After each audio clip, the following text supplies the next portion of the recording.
Ibu berkata, "Kamu terlambat," sambil melangkah keluar ke teras rumah kami di kampung kecil di pinggiran Bandung.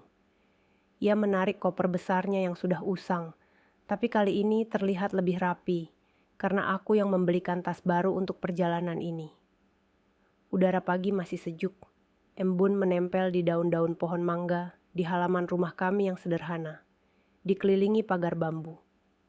Burung-burung berkicau, dan dari kejauhan terdengar azan subuh yang baru saja usai, mengingatkan kami pada kewajiban salat yang selalu kami utamakan sebagai keluarga muslim. Aku melirik jam di dashboard mobil rental yang aku sewa khusus untuk mengantar mereka ke bandara di Jakarta. Pukul 16.02 pagi.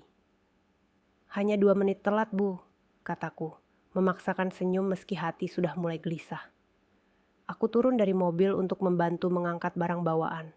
Tapi tiba-tiba mataku tertuju pada sosok adikku, Laila, yang muncul dari pintu rumah dengan koper miliknya sendiri. Senyumku membeku seketika. Apa yang sedang terjadi? Hatiku berdegup kencang, seperti saat aku lupa membaca doa sebelum makan malam keluarga. "Apa ini, Bu?" tanyaku, berusaha menjaga suara tetap tenang meski dada terasa sesak. Ibu berbalik menghadapku, wajahnya terlalu ceria untuk situasi seperti ini, seperti saat ia menyambut tamu di acara tahlilan tetangga. "Oh, Aisyah, kami memutuskan Laila ikut saja daripada kamu. Dia sedang sangat stres akhir-akhir ini, dan dia benar-benar butuh liburan ini untuk menyegarkan pikiran." Dadaku terasa seperti ditusuk jarum. "Daripada aku, Bu, aku yang merencanakan ini selama bertahun-tahun. Aku yang bayar semuanya, tiket pesawat, hotel mewah, tur panduan, sampai reservasi makan malam halal di restoran-restoran terbaik di Eropa. Aku ingat betapa aku bekerja keras di kantor di Bandung, lembur setiap malam setelah salat Isya, menabung setiap rupiah dari gaji bulanan, bahkan melewatkan acara keluarga seperti arisan untuk menghemat. Semua demi memberi orang tuaku pengalaman yang tak terlupakan, sesuatu yang sesuai dengan nilai-nilai kami. Menghargai orang tua seperti yang diajarkan dalam Al-Quran." Ibu melambai tangan seolah itu hal sepele, seperti saat ia menolak tawaran bantuan dari tetangga untuk membersihkan rumah jelang Lebaran. "Kami sangat berterima kasih, Nak. Tapi kamu kan selalu sibuk bekerja keras. Kamu bisa liburan lain kali. Laila butuh ini sekarang." Laila bahkan tak punya rasa bersalah sedikit pun. Ia hanya menyeringai, bergeser ke satu pinggul sambil memegang tas tangan murah yang ia beli dari pasar. "Terima kasih ya, Kak, atas pengertiannya," katanya dengan nada manis palsu, seperti saat ia meminjam uangku tanpa berniat mengembalikan. Aku memandang mereka bertiga, ibu, bapak yang baru keluar sambil menghindari tatapanku, dan Laila. Hatiku berdegup kencang. Bapak, Hasan, yang selalu diam seperti saat kami sholat berjamaah di masjid kampung, menyerahkan kopernya padaku tanpa kata. "Ini tak bisa dipercaya," kataku. Suara mulai gemetar. "Ini seharusnya perjalanan kita bertiga. Sesuatu yang aku bagikan dengan kalian sebagai bentuk bakti anak." "Tetap saja perjalanan kami, Nak," jawab ibu sambil tersenyum lebar, seperti saat ia membagikan kurma saat bulan Ramadan. "Hanya saja dengan Laila. Jangan dibesar-besarkan. Adikmu benar-benar butuh istirahat." "Namaku Aisyah, dan selama 2 tahun terakhir aku bekerja lembur, menabung setiap receh setelah membayar zakat dan sedekah, untuk memberi orang tuaku perjalanan yang tak terlupakan. Tiket pesawat ke Eropa, hotel bintang 5 dengan fasilitas halal, tur ke situs-situs bersejarah yang aman untuk muslim, sampai reservasi makan di restoran yang menyajikan makanan tanpa alkohol. Aku merencanakan setiap detail, bahkan memastikan jadwal salat tak terganggu dengan aplikasi azan di ponsel. Tapi saat berdiri di halaman rumah kami yang dikelilingi tanaman cabai dan tomat yang ibu tanam sendiri, melihat Laila masuk ke kursi belakang mobilku, aku sadar sesuatu yang selama ini aku hindari. Tak peduli seberapa besar usahaku, di mata mereka, Laila selalu nomor 1. Sejak kecil, Laila yang pengangguran dan sering mengeluh stres, karena tak punya pekerjaan tetap, selalu diprioritaskan. Aku yang bekerja sebagai pegawai kantor, membantu biaya rumah, tapi selalu dianggap kuat sendirian. Aku menggigit rahang, menahan kata-kata kasar yang hampir keluar. Sebagai anak perempuan muslim yang taat, aku diajarkan untuk menghormati orang tua. Tapi kali ini batas kesabaranku diuji. Alih-alih marah, aku memaksakan senyum kaku dan membuka bagasi mobil. "Baiklah, ayo berangkat," kataku datar. "Jika mereka ingin memprioritaskan Laila, biarlah mereka pergi dengannya. Tapi aku tak akan biarkan mereka menikmatinya dengan mudah." Perjalanan ke Bandara Soekarno-Hatta di Jakarta terasa mencekik, meski jalan tol pagi itu masih sepi. Hanya obrolan Laila yang tak henti, memecah keheningan. "Wah, Bu, lihat video TikTok tentang Paris itu. Aku nggak sabar belanja di sana. Kira-kira ada waktu nggak? Atau turnya bakal habisin seharian?" Tanganku menggenggam kemudi lebih erat, menatap lurus ke depan, menahan diri agar tak berkata apa-apa. Udara tropis pagi membuat keringat menetes di punggung, meski AC mobil sudah menyala. Ibu tertawa pelan, seperti saat kami sahur bersama di bulan puasa. "Tentu ada waktu, Nak. Kita atur nanti di sana." Aku menggigit pipi dalam. Kita yang mereka maksud tak lagi termasuk aku. Bapak membersihkan tenggorokan. "Terima kasih ya, Aisyah, sudah mengantar kami. Aku tahu ini mungkin terasa aneh." Aku meliriknya lewat kaca spion. "Aneh? Itu kata yang menarik, Pak." Ia tak menjawab, hanya bergeser gelisah di kursi, mungkin menyesal sudah bicara. Laila menyandar dari belakang. "Kak nggak marah kan? Ini besar banget loh Kak kasih aku ikut. Aku nggak bakal bisa bayar sendiri." Aku menggigit rahang lagi, memaksakan senyum. "Tentu saja Laila, nikmati perjalanannya." Saat tiba di zona drop-off bandara, kesabaranku hampir habis. Saat membantu turunkan koper, ibu memelukku. "Terima kasih atas pengertiannya, Nak. Ini berarti banyak buat kami dan buat Laila." Aku mengangguk kaku. "Ya, Bu." Laila tersenyum lebar sambil mendorong kopernya ke pintu masuk. "Makasih ya, Kak. Kamu terbaik." Aku berdiri di sana, melihat mereka menghilang ke terminal.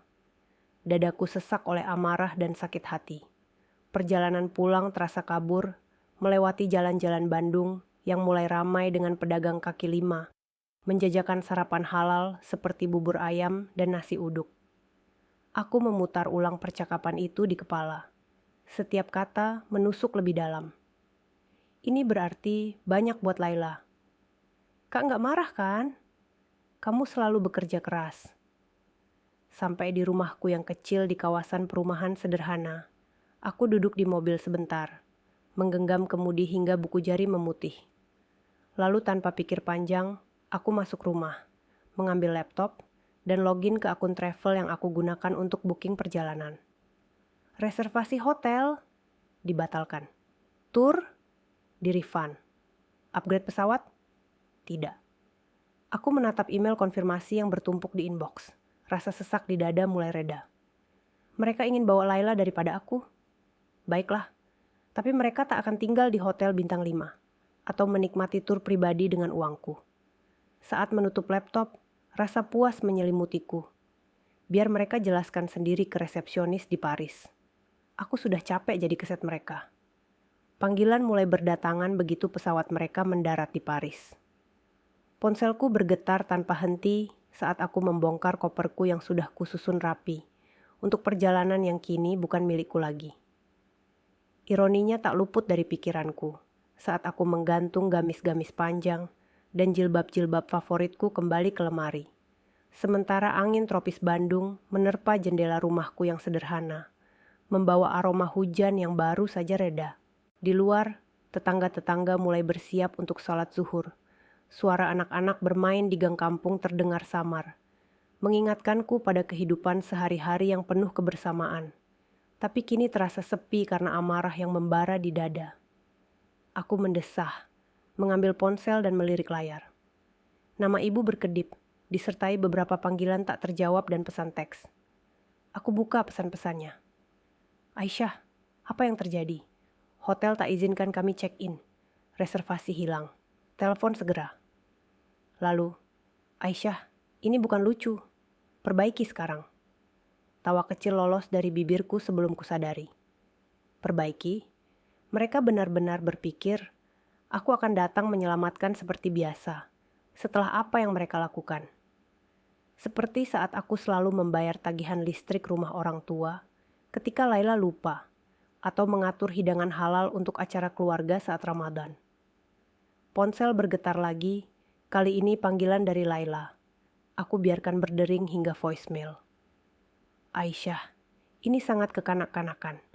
Bentaknya dengan nada penuh hak, seperti saat ia meminta uang saku tambahan meski sudah dewasa. Kami terjebak di sini karena kamu. Kamu harus telepon hotel dan perbaiki. Sekarang. Aku gelengkan kepala dan hapus voicemail itu tanpa dengar sampai habis. Bertahun-tahun aku jadi penyelesai masalah mereka. Yang merapikan segala kesalahan, mengurus segala kekurangan. Tak lagi sekarang. Sebagai muslimah, aku diajarkan sabar dan memaafkan. Tapi Al-Quran juga mengajarkan keadilan. Dan ini saatnya aku adil pada diriku sendiri. Akhirnya, aku putuskan jawab panggilan. Kalau hanya untuk hentikan serangan telepon. Suara ibu menghantam seperti ombak pasang saat aku angkat. Aisyah, apa yang kamu lakukan? Hotel bilang reservasi dibatalkan. Dan tak ada tur yang dipesan lagi. Aku biarkan ia mengomel sebentar, lalu jawab tenang. Aku yang batalkan semuanya, Bu. Diam panjang yang terkejut, sebelum ia mendesis. Kenapa kamu lakukan itu? Oh, entahlah, kataku dengan nada sarkas, sambil menuang air panas untuk teh jahe hangat. Minuman favoritku setelah salat untuk tenangkan pikiran. Mungkin karena kalian putuskan bawa Laila di perjalananku. Kalian beruntung aku masih antar ke bandara. Kami pikir kamu mengerti, bentaknya. Mengerti apa, Bu? Suaraku naik. Bahwa tahun-tahun menabung dan merencana tak berarti karena Laila butuh istirahat. Bahwa kerja kerasku tak ada artinya bagi kalian. Maaf, Bu, aku tak mengerti dan tak peduli lagi. Aku tutup telepon sebelum ia jawab dan matikan ponsel, melemparkannya ke sofa. Keheningan yang menyusul terasa damai. Seperti setelah tilawah Al-Quran di malam hari. Aku bisa bernapas lega lagi. Jika mereka ingin prioritaskan Laila, biarlah. Tapi mereka harus atur sisa perjalanan tanpa aku. Keheningan itu hanya bertahan sehari. Esok paginya, ponselku bergetar lagi dengan panggilan dan pesan. Awalnya aku abaikan. Aku habiskan hari membersihkan rumah, menyapu halaman yang penuh daun mangga basah karena hujan malam. Dan mengejar pekerjaan kantor yang tertunda. Di kampung kami, hidup komunal berarti tetangga sering mampir. Tapi hari itu aku tutup pintu, fokus pada diri sendiri. Bahkan sempat salat sunnah untuk minta petunjuk dari Allah. Tapi rasa penasaran menang sore harinya. Aku buka ponsel dan siapkan diri hadapi badai teks. Dari ibu. Aisyah, kamu keterlaluan. Adikmu menangis, bapakmu marah besar. Kami tak bisa masuk hotel-hotel yang kamu pesan. Dari Laila. Kamu bertingkah seperti anak kecil. Kenapa dibuat ribet begini? Perbaiki saja. Dan akhirnya dari bapak. Kita perlu bicara. Ini tak benar. Aku letakkan ponsel, gelengkan kepala. Bertahun-tahun aku yang perbaiki segala. Pastikan semua nyaman dan bahagia. Kini saat aku mundur, mereka tak tahu cara tangani. Aku tuang secangkir teh lagi. Duduk di meja dapur, biarkan amarah mendidih. Bagaimana mereka berani harap aku bersihkan kekacauan mereka? Bagaimana mereka anggap aku yang salah? Panggilan berikutnya datang beberapa menit kemudian, dan kali ini aku jawab. Aisyah, bentak ibu sebelum aku bicara. Ini tak lucu lagi, kami terlantar. Kamu tahu betapa memalukan ini. Aku hirup teh pelan. Memalukan? Kalian anggap ini memalukan. Coba rasakan menabung bertahun-tahun, rencana setiap detail, lalu diberitahu kamu tak lagi bagian dari perjalanan yang kamu bayar. Jangan dramatis, bentaknya. Laila butuh ini lebih dari kamu. Dan sekarang dia bisa atur sendiri, kataku tegas. Kalian buat keputusan, Bu. Ingin bawa Laila daripada aku. Baiklah, tapi jangan harap aku biayai liburannya. Kita keluarga, desisnya. Kita tak lakukan ini satu sama lain. Aku tertawa getir. Lucu, aku juga pikir begitu. Suara Laila terdengar di latar, merengek. Bu, tutup saja. Dia tak masuk akal. Itu puncaknya. Nikmati perjalanan kalian, kataku dingin. Oh tunggu, kalian tak bisa. Karena itu bukan perjalanan kalian. Itu milikku. Dan sekarang bukan milik siapa-siapa. Selamat tinggal. Aku tutup telepon sebelum ia jawab dan matikan ponsel lagi. Sepanjang malam, aku rasakan campur aduk amarah dan lega. Amarah karena mereka taruh aku di posisi ini, tapi lega karena akhirnya aku bela diri. Mereka bisa panggil aku dramatis sesuka hati. Untuk pertama kalinya, aku tak biarkan mereka manfaatkan aku. Beberapa hari berikutnya terasa damai luar biasa. Dengan ponsel dimatikan, aku akhirnya punya ruang untuk berpikir jernih, bebas dari serangan rasa bersalah dan tuduhan yang biasa mereka lontarkan seperti panah. Di rumah kecilku di pinggiran Bandung, aku habiskan pagi-pagi dengan menyeruput kopi hitam panas di teras belakang, sambil menikmati hembusan angin pegunungan yang sejuk, membawa aroma tanah basah setelah hujan malam. Burung-burung berkicau di pohon rambutan tetangga, dan dari masjid kampung terdengar suara muazin memanggil sholat duha, mengingatkanku untuk selalu mendekatkan diri pada Allah di tengah cobaan ini. Aku rasakan ketenangan yang lama kuharapkan, seperti saat aku selesai tilawah setelah subuh, tanpa gangguan dari keluarga yang selalu menuntut. Siang harinya, aku isi dengan pekerjaan kantor yang menumpuk dan menyelesaikan proyek-proyek kecil yang selama ini tertunda, seperti menjahit ulang sarung sholat yang robek, atau mengatur taman kecil di halaman dengan menanam bibit cabai dan tomat. Sesuatu yang mengingatkanku betapa mandirinya aku ketika tak terbebani tuntutan mereka yang tak ada habisnya. Di kampung kami yang komunal, tetangga sering saling bantu, seperti saat gotong royong membersihkan selokan atau berbagi makanan halal saat buka puasa. Tapi kali ini aku pilih menyendiri, fokus pada diri sendiri untuk pertama kalinya. Aku ingat ayat Al-Quran tentang kesabaran dan keteguhan hati, yang membuatku yakin bahwa ini ujian dari Yang Maha Kuasa untuk kuatkan imanku. Tapi pada hari ketiga, rasa penasaran menang. Aku nyalakan ponsel dan temukan lebih dari selusin voicemail menunggu. Yang pertama dari ibu, semakin histeris setiap pesannya. Aisyah, kamu harus telepon balik sekarang. Ini sudah keterlaluan. Aku tak percaya kamu lakukan ini. Kamu permalukan kami. Kami orang tuamu. Bagaimana bisa kamu perlakukan kami begini? Suaranya seperti saat ia marah karena aku lupa ikut arisan keluarga. Penuh nada kecewa yang biasa membuatku merasa bersalah. Lalu pesan dari Laila dengan nada berhak seperti biasa. Ini sangat kekanak-kanakan, bahkan untukmu. Kamu rusak semuanya, perbaiki saja Aisyah. Dan akhirnya suara bapak, lebih pelan, tapi tak kalah menusuk. Aisyah, aku tak paham apa yang terjadi padamu. Telepon balik agar kita selesaikan. Aku ragu sebelum dengar voicemail terakhir, yang panjang dari ibu. Suaranya lebih pelan kali ini, penuh frustrasi dan kelelahan. Aisyah, katanya, kami sudah kembali ke bandara sekarang. Perjalanan rusak total, dan kuharap kamu puas dengan dirimu sendiri. Adikmu hancur hati, dan ayahmu serta aku. Kecewa tak cukup menggambarkannya. Telepon kalau kamu siap bicara. Aku hapus semua voicemail tanpa balas. Aku belum siap bicara, dan jujur, aku tak tahu apakah aku pernah siap. Ini bukan kesalahan sekali dua kali.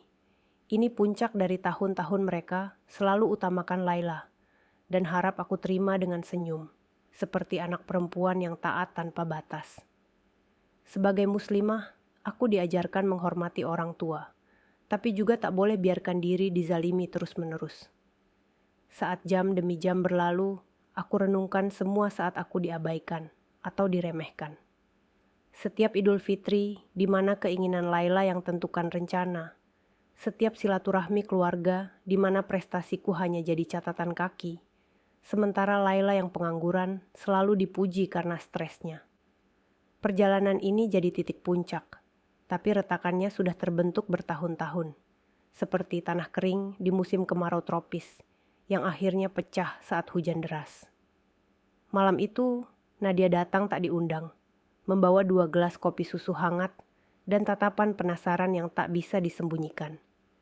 Nadia, sahabatku sejak sekolah madrasah, yang selalu ikut pengajian bersama dan saling ingatkan salat. Aku dengar apa yang terjadi, katanya, letakkan kopi di meja kayu sederhana di ruang tamu. Ibumu telepon aku kemarin.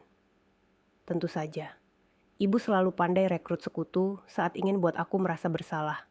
Seperti saat ia cerita ke tetangga tentang kekuranganku, agar mereka nasihati aku. Dan, tanyaku, hirup kopi. Nadia angkat bahu, senyum licik muncul di wajahnya. Aku bilang kamu mungkin sibuk dan akan hubungi balik kalau siap. Aku tertawa, gelengkan kepala. Kamu terbaik. Tidak, kamu yang terbaik, katanya. Nada tiba-tiba serius. Karena akhirnya kamu bela diri sendiri. Aku tahu betapa sulitnya itu, Aisyah. Jangan biarkan mereka tarik kamu kembali. Kata-katanya melekat lama setelah ia pulang. Nadia benar. Aku sudah terlalu lama membungkuk untuk senangkan orang yang tak pernah hargai usahaku.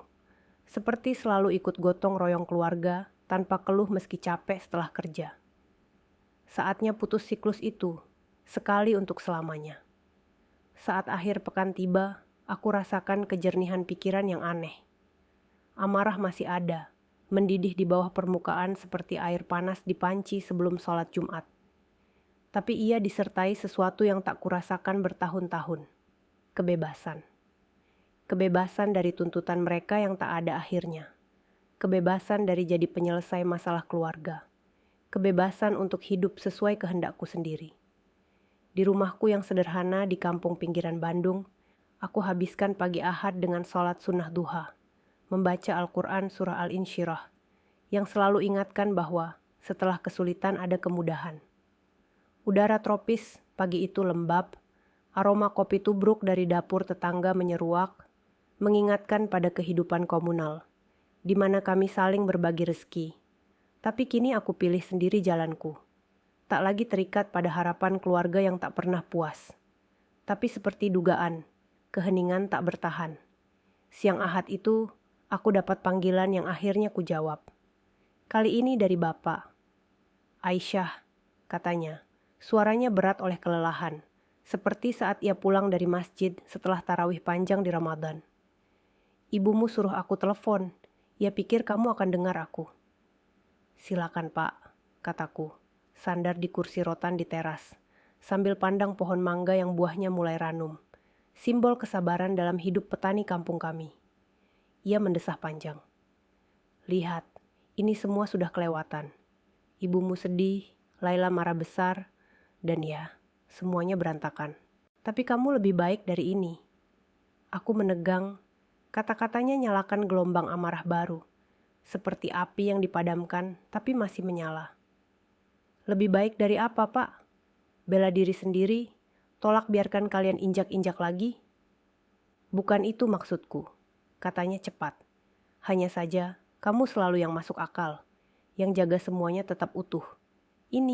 Ini bukan seperti kamu. Aku tertawa pendek, getir. Benar, ini bukan seperti aku, karena aku tak lagi bungkuk untuk bersihkan kekacauan kalian. Ia diam sebentar, dan sesaat kupikir ia akhirnya lihat sisiku. Tapi lalu katanya, kamu hukum seluruh keluarga karena satu keputusan. Apa itu adil? Adil? Ulangku, suara naik. Kalian ingin bicara adil? Apa adil saat kalian dan ibu putuskan aku tak cukup penting untuk ikut perjalanan yang aku rencana?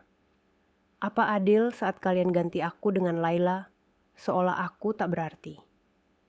Bukan itu yang kami maksud, katanya. Nada defensif sekarang, seperti saat ia bela Laila di meja makan keluarga saat lebaran. Kami hanya pikir Laila butuh lebih. Tentu saja kalian pikir begitu, bentakku. Kalian selalu pikir ia butuh lebih perhatian, lebih dukungan, lebih segalanya. Dan aku selalu yang diharap korbankan untuknya. Tak lagi sekarang. Diam di ujung sana memekakkan, seperti keheningan sebelum azan maghrib. Akhirnya ia bilang, "Aku tak tahu apa yang harus kukatakan." "Aku tak butuh kalian katakan apa-apa," jawabku, suara mantap. "Aku hanya butuh kalian paham bahwa aku sudah capek jadi yang kedua. Mulai sekarang, aku nomor 1. "Aisyah, selamat tinggal, Pak."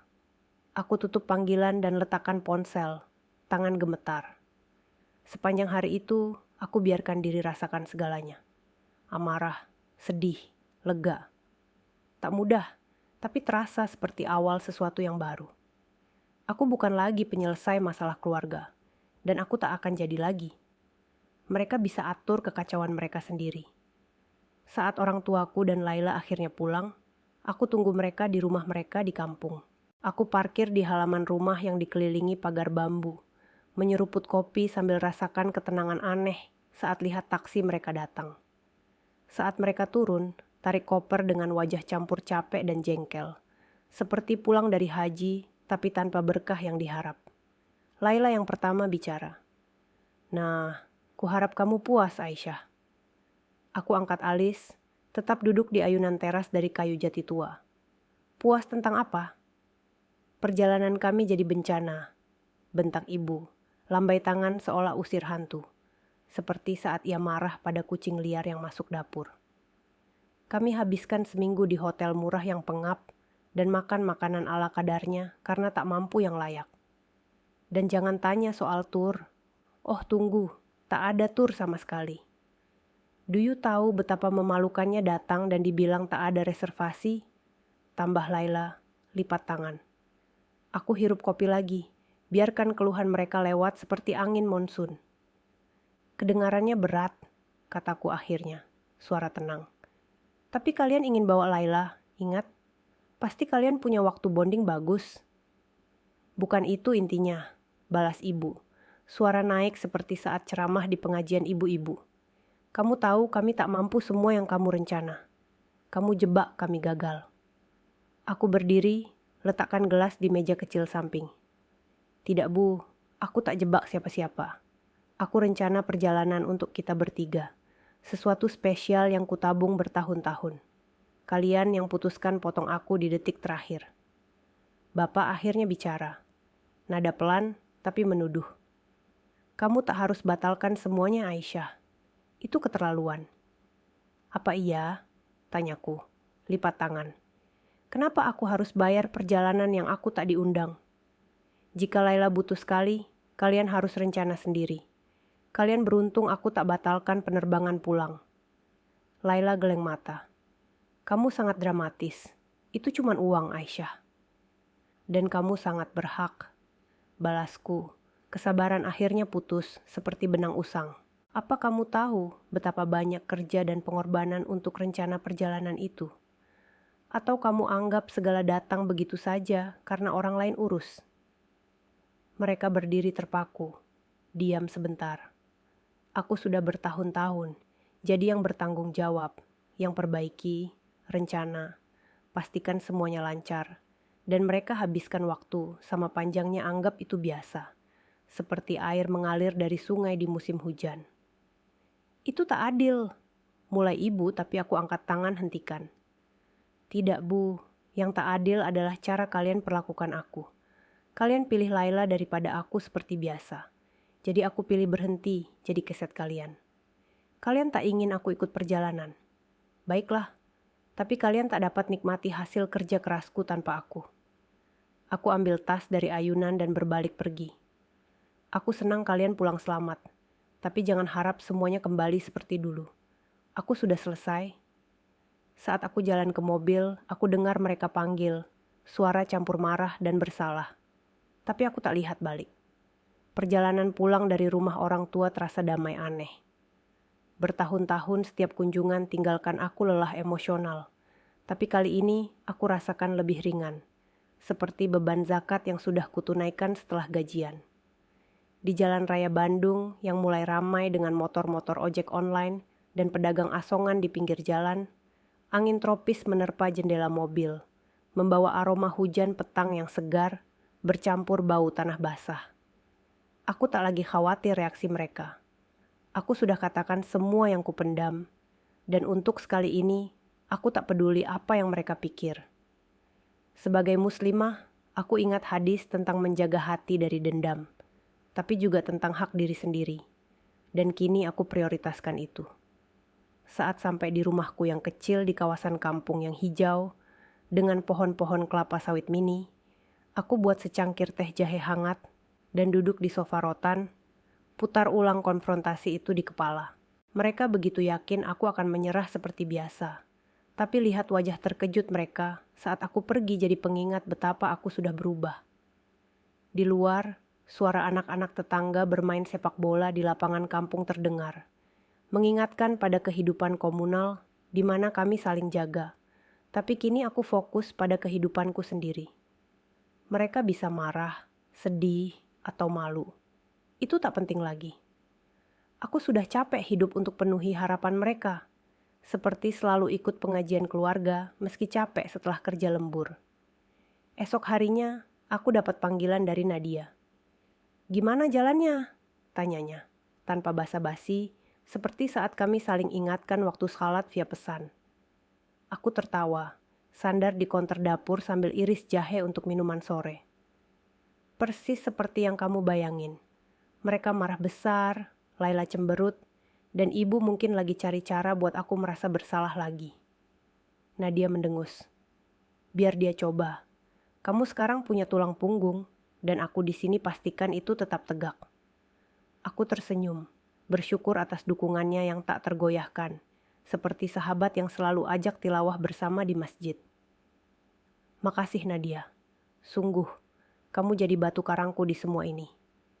"Kapan saja," katanya suara lembut. "Jadi apa selanjutnya buatmu? Sekarang kamu tak lagi main peran penyelesai masalah keluarga." Pertanyaan itu sudah berputar di pikiranku sejak konfrontasi. Apa selanjutnya? Bertahun-tahun energiku tercurah untuk senangkan keluarga, cari persetujuan mereka, seperti anak sulung yang taat bakti tanpa batas. Kini, setelah lepas beban itu, kemungkinan terasa tak terbatas, dan sedikit menakutkan, seperti pertama kali puasa Ramadan sendirian di kota. Aku belum tahu, akuku. Tapi rasanya aku yang putuskan. Bukan mereka, bukan siapa-siapa. Hanya aku. Kedengarannya awal sesuatu yang luar biasa, kata Nadia. Dan aku dengar senyum di suaranya. Seperti saat kami berbagi cerita setelah buka puasa. Dalam minggu-minggu berikutnya, aku mulai buat perubahan kecil yang terasa besar. Aku dekor ulang ruang tamu, ganti furnitur warisan dari orang tua, dengan barang-barang yang rasanya benar-benar milikku. Seperti rak buku kayu ukir yang kubeli dari pengrajin lokal di Pasar Bandung, diisi dengan buku-buku fikih dan novel Islami yang selama ini tak sempat kubaca.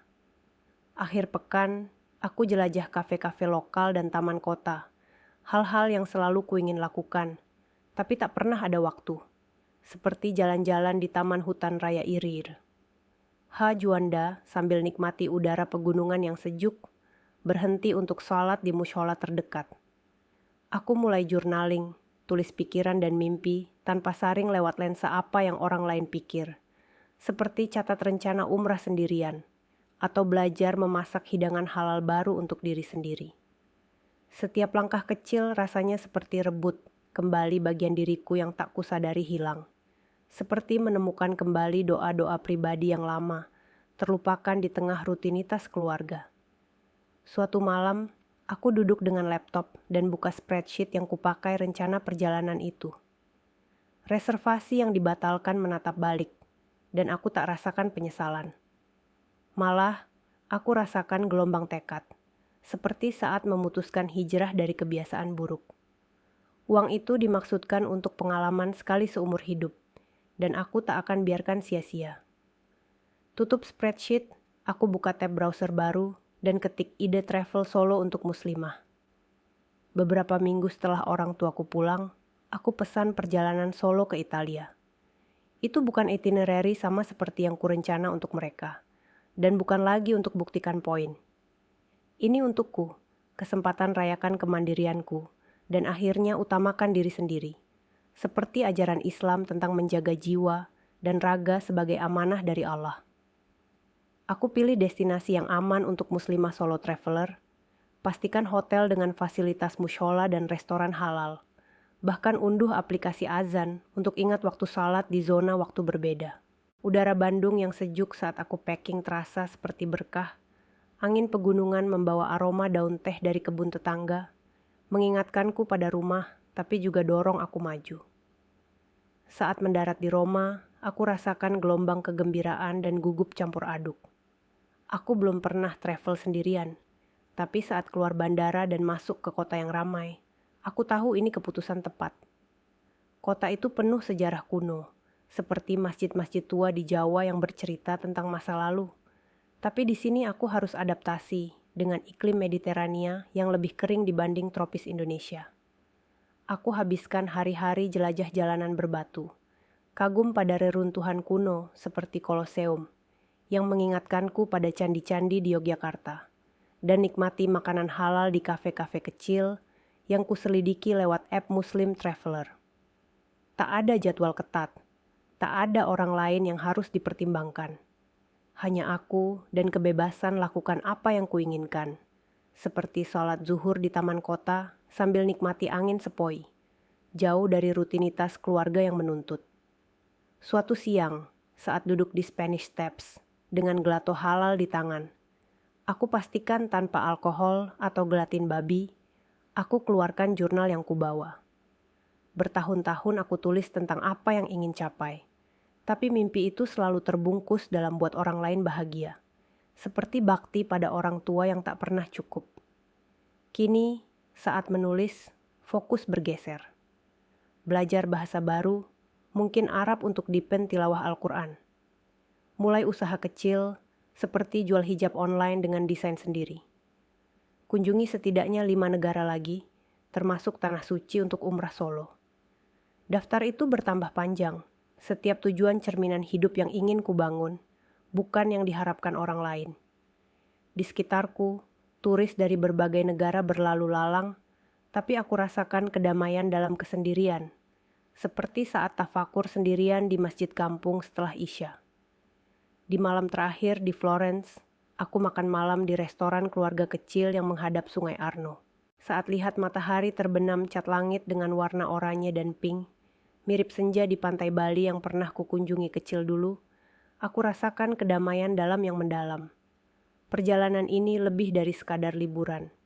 Ini titik balik. Aku sudah habiskan banyak hidup coba dapat persetujuan keluarga. Tapi di sini, ribuan kilometer jauhnya, aku sadari sesuatu penting. Aku tak butuh itu.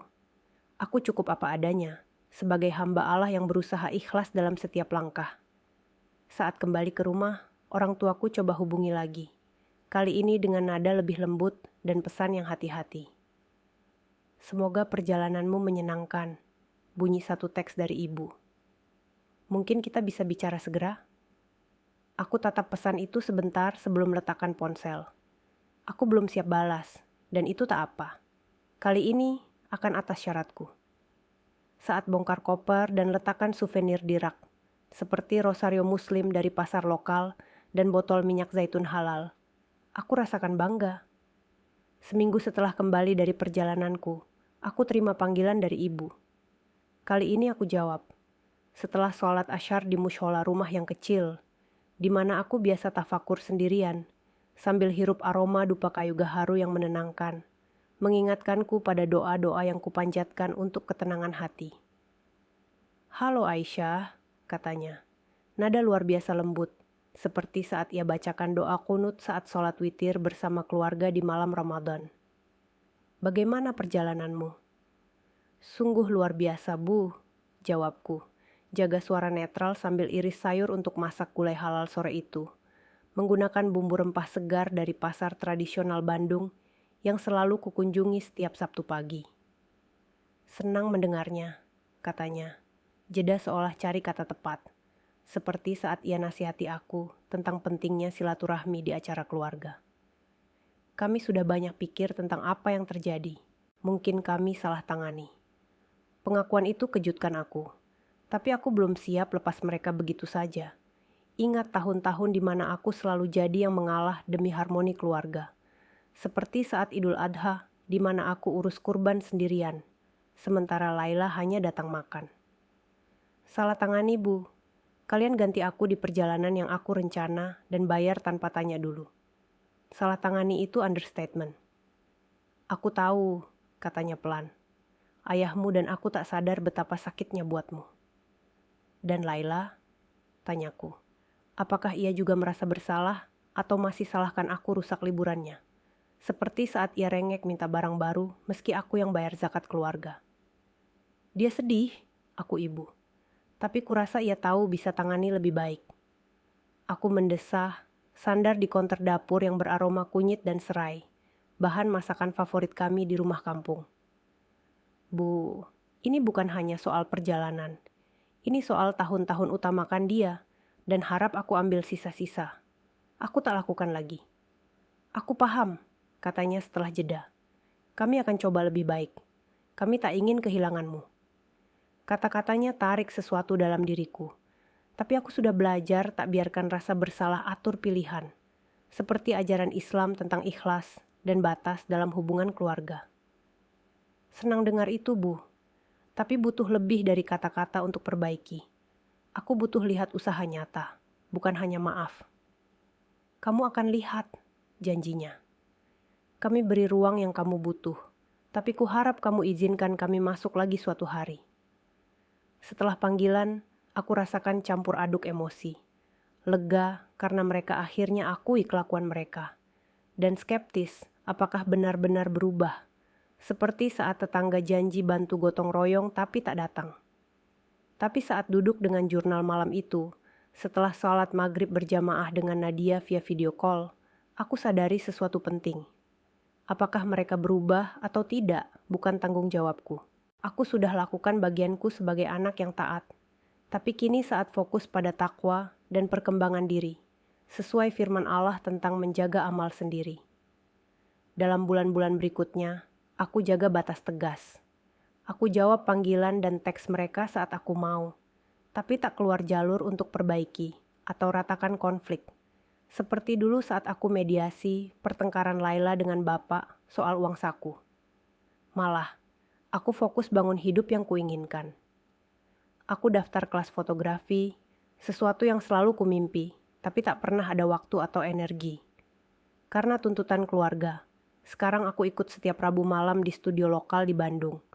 Belajar tangkap keindahan alam tropis, seperti sawah hijau, di pinggiran kota, atau Masjid Agung saat senja. Aku gabung grup hiking lokal, jelajah gunung-gunung sekitar, seperti Tangkuban Perahu, di mana udara dingin pegunungan campur aroma pinus, membuatku merasa dekat dengan ciptaan Allah, syalat di alam terbuka sambil ingat ayat tentang kebesarannya. Bahkan aku mulai rencana perjalanan solo berikutnya, mungkin ke Turki untuk lihat masjid-masjid bersejarah, pastikan itinerary halal dengan makanan tanpa haram, dan waktu sholat terjaga. Setiap langkah yang kuambil rasanya seperti rebut kembali bagian diriku. Seperti saat puasa sunnah Senin Kamis untuk perkuat iman. Suatu hari, saat duduk di teras sambil lihat matahari terbenam, cat langit dengan warna merah jingga, seperti buah mangga matang di pohon halaman, aku sadari betapa jauh aku sudah maju. Aku bukan lagi orang yang bungkuk demi orang yang tak hargai aku. Aku seseorang yang hargai diri sendiri, set batas, dan tak takut bela apa yang pantas ku dapat.